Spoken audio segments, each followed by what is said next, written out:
Evil Squid Comics Podcast. We are part of the Collector's Maze Network. Don. Scott. Andrew. You guys can explain it to me. Scott can explain it to me. I can? I mean, I sort of explained it, but Did you talk about this one already? I did. Okay. The Power Fantasy. I talked about it so well that you wanted to borrow it. Oh, wow. I know, I sold it. That's right, because you talked a little bit about the fact that there's like, what, a half dozen or so super powered people that are kind of in that weapons of mass destruction. Are we doing it now? You know, so are we going? I'm assuming so. I thought we've been talking about that for a while. I don't know. So, are we live yet? Oh my god. Bad at this. I thought Scott was just remembering. My favorite thing about that book is the cool power logo.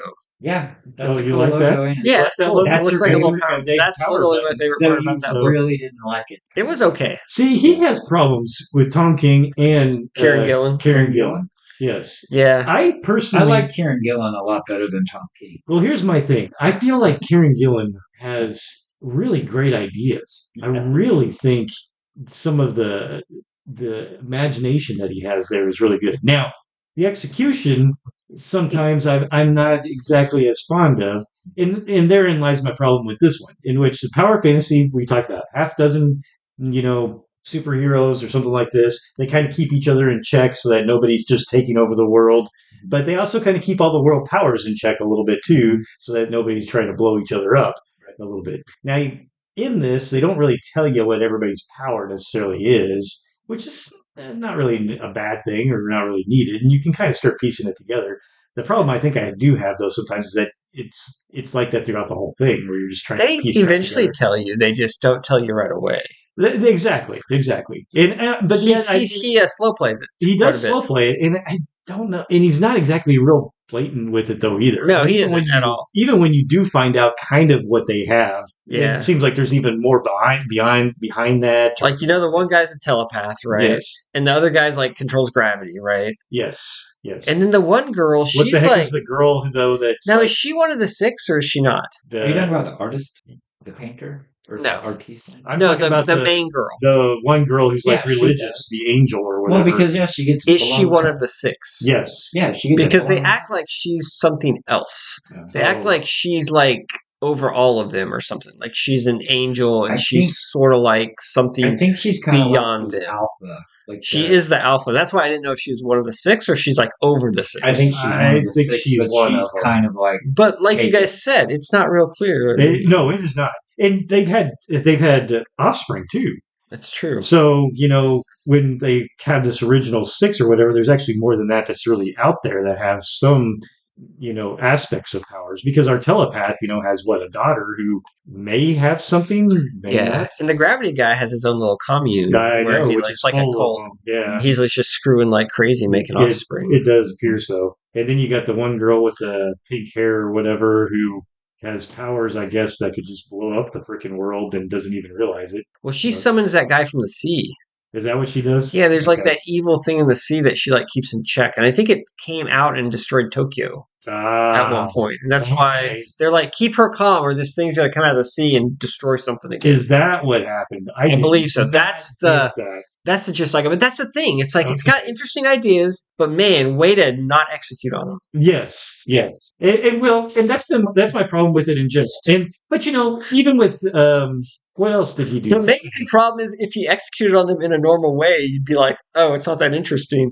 But by making it like mysterious, it makes it seem like it's a better idea than it really is. It very well could be. But I will give it that smoke and mirrors, I don't feel like so here's the good. The good is I think the idea is pretty cool. And I think wait a minute, hold on. What's that? You say the idea is really cool. But isn't this idea we've seen 1,000 times? Like, oh, they're superpowered people in like a real world, and the governments are gonna fight them and keep them in check. And it's like, it's kind of like Watchmen. It's kind of like Supreme Power. It's kind of like Squadron Supreme. It's kind of like Jupiter's Legacy. It's been done to death. But have we ever really seen it where they're just basically the same thing as like a nuclear bomb? I mean, they're superpowered.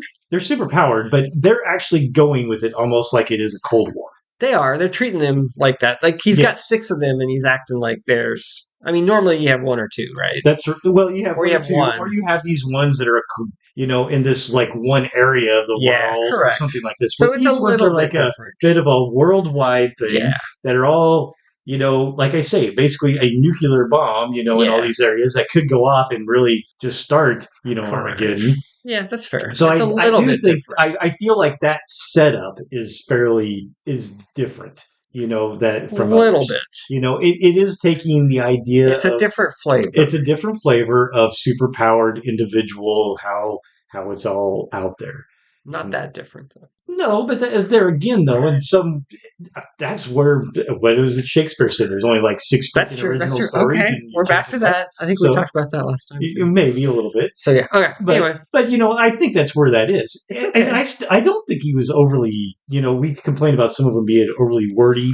I don't think I really felt that, but I definitely felt like there was a case of just like we said, not really getting everything that it was supposed to be there. Well, here's the thing. Like that You book. felt like there was a little too much for the words? Okay. So you're trying to introduce this world. How are you going to do it? I'm going to have a guy sit down with a journalist and talk about not the actual thing for like 20 pages and like bore you to tears. That's how you start? See, I was not bored to tears though either. I That's felt only probably because you're trying to figure it out, right? Yes, because he won't tell you what the it's fuck's a going good on. job of kind of building this little bit of a mystery and making you kind of curious. Interview with a vampire. Yeah, there is a little bit of an aspect of that. No, that's what Interview with a Vampire is. I agree. That's the whole point of Interview with a Yeah, Vampire. it keeps. I don't think it's a great narrative. I'm just saying, it's been done successfully before. It's true. Well, to the masses. It's been done. It worked for Scott. Has it been successful? I mean, Interview with a Vampire is fairly popular, but I mean, I don't know. Do you like that method of the narrative? He said he already does not. He said he doesn't because I think he drug it out too long. I think it's fine. I have no problem with it. Because, I mean, I have my problems with Interview with a Vampire for that type of narrative aspect. If you drag it on too long, yes, it can be very freaking boring. I read that book, but I don't remember the interview thing being that prevalent, quite honestly. I know it's called Interview with a Vampire, but I mean, it's in the title. It is, but I don't remember being that big of a deal. Pretty much a third. It's been a while since I've read it. Wow. Or 25% Interview so you're digressing, though, too. I think we are. Okay, are we done with Power Fantasy? No, we're still going. No, we're still going. Sweet. It was hard to grasp. Like, I didn't necessarily understand everything that was going on. Like, I got pieces of it, but like I couldn't figure out where he was going. Like, I couldn't figure out like what was happening. And they're already on like say issue. They're already farther. Like, this has been out for a while. Like, I could get the next trade, maybe a third trade. Okay. And my point is, do I want to? That is a good point. I don't know if I want to give it one more try because it was recommended to me by somebody that I think we like the same kind of stuff and they really liked it. So it's been getting good buzz, but like I think it's like one of those things that it's trying to be smarter than it really is. It could be. I think I'm gonna give it buy the second one, and I think I'm gonna sit down and reread all of it and see if it clicks a little bit better. If it does anything. Cool.